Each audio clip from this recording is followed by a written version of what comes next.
À l'instar de nombreuses communes du pays, à Simbandi Brassou, le Navetan a démarré depuis le 25 août 2021 un bon moment de rassemblement, de joie, mais aussi de fraternité tant désiré par la jeunesse et les inconditionnels du football. Ainsi, il a rassemblé l'ensemble des ASC de la dite localité autour du ballon rond tout en respectant les mesures barrières liées au coronavirus. Sanamane, responsable, revient ici sur les démarches effectuées et ceux entamées pour un bon dénouement de la compétition. Sanamane, président de la commission sportive des arbitres et des vétérans. Voilà, pour ce qui est du déroulement de la compétition, donc notre première démarche a été d'abord de convoquer l'AG, donc afin de voir quelles sont les modalités et voilà, pour pouvoir entamer la compétition, le championnat. À ce stade de la compétition, les organisateurs n'ont pas manqué d'éveiller la curiosité des spectateurs avec des affiches de suspense. Sanamane. Oui, on a les différentes rencontres se sont déroulées avec le pool A au niveau du terrain municipal. Donc rencontre qui a opposé l'ASC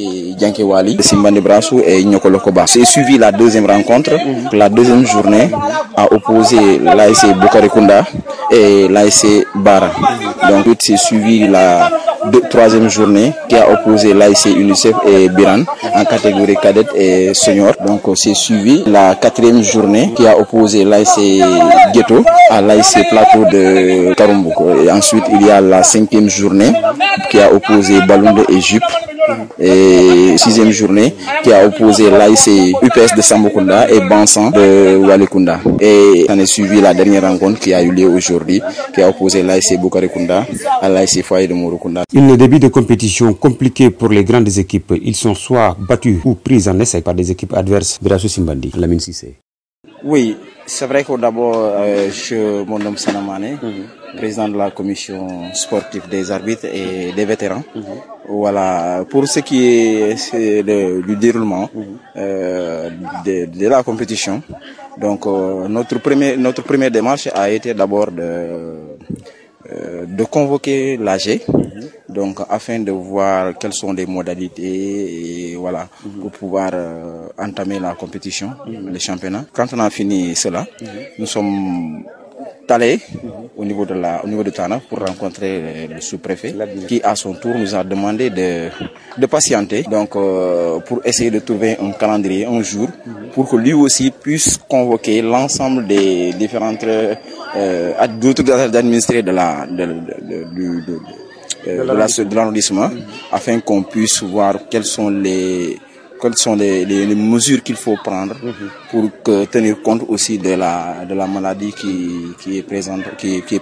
Ouais. Donc entre-temps, il y a eu la rencontre des différents présidents de zone au niveau convoqué par le président de l'ODCAV qui est M. Djemé, la rencontre au cours de laquelle les gens, ce sont les différents présidents de la zone, ils ont discuté, échangé afin de voir quelles sont les modalités qu'il faut appliquer à mettre sur pied pour pouvoir dérouler les championnats au niveau des différentes zones, afin de tenir compte aussi des différentes litiges ou bien des réserves des cas de litiges pour pouvoir trancher.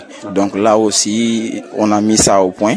C'est après qu'il y a eu la rencontre qui a été convoquée par le sous-préfet, donc pour rencontrer les différents présidents de zone et pour voir quelles sont les mesures à prendre pour pouvoir tenir en compte la pandémie et de pouvoir dérouler la rencontre. Et là aussi, on a eu à échanger avec lui et on s'est tombé d'accord sur différents points concernant les mesures barrières à prendre.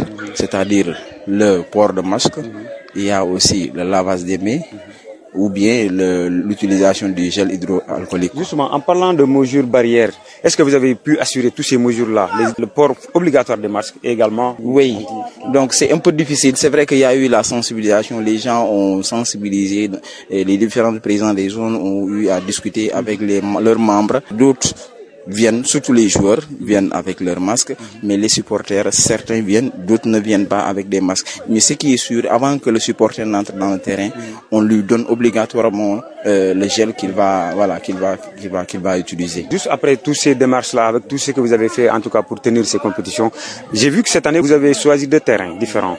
Comment on l'appelle ça? Donc on a utilisé deux terrains.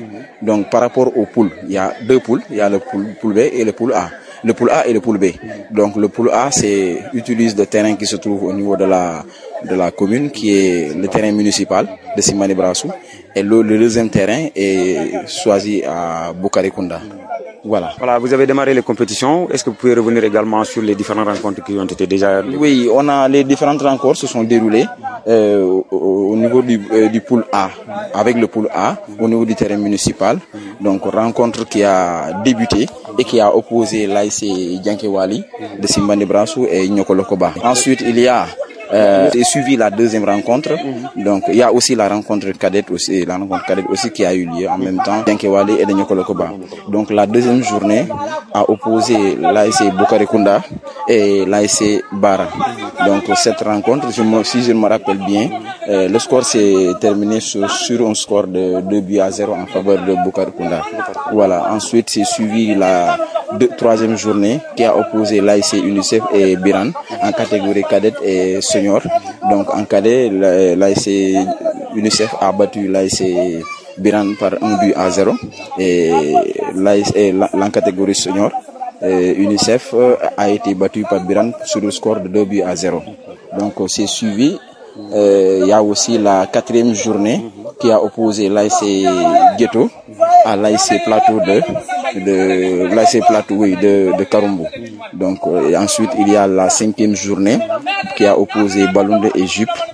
Et sixième journée qui a opposé l'ASC UPS de Sambokunda et Bansan de Walekunda.